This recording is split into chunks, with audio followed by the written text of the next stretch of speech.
प्रधान house में गोधर के दौरान लीना ने बुलाई पुलिस और लगाया तेजस्विनी पर बड़ा इल्जाम। और यहीं पर आएगा सीरियल गुम है किसी के प्यार में जबरदस्त ट्रैक। जी हाँ दोस्तों, अब शो के अपकमिंग ट्रैक में आप देखेंगे कि जहां जूही अपने परिवार के साथ प्रधान हाउस आ जाती है तो उसे देखकर लीना को गुस्सा आ रहा होता है कि कैसे उसने जूही को अपने बेटे नील के लिए चुना था, लेकिन अब तेजस्विनी उनके घर की बहू बन गई।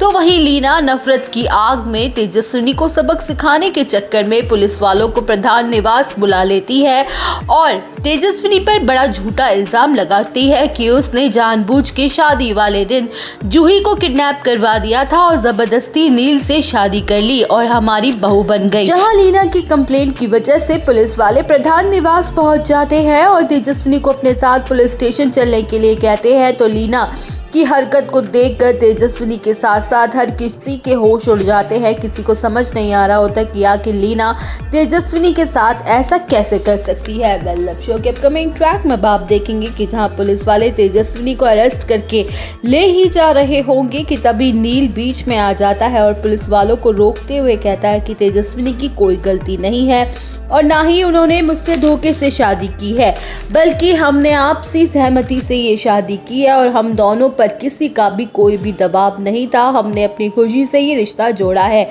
जहां नील की बातें सुन के पुलिस वाले शॉक्ड रह जाते हैं और चिल्लाते हुए कहते हैं कि अगर यही सच है तो हमें क्यों बुलाया है, किसने कंप्लेंट की, हमारा टाइम वेस्ट किया है।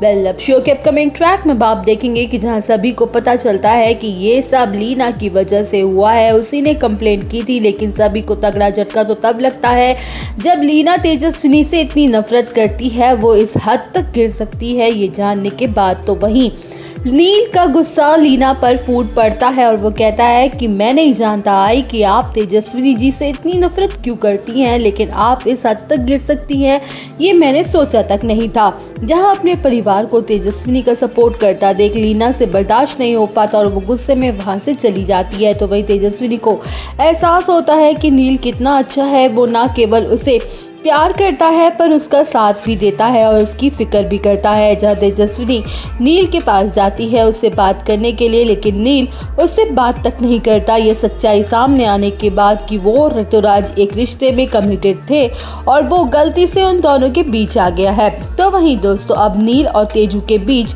मिटेंगी दूरियां या फिर गलतफहमी की वजह से टूट जाएगा उनका रिश्ता, ये जानने के लिए आप सब बने रहिए हमारे साथ। वीडियो को लाइक, चैनल को सब्सक्राइब करना ना भूलें।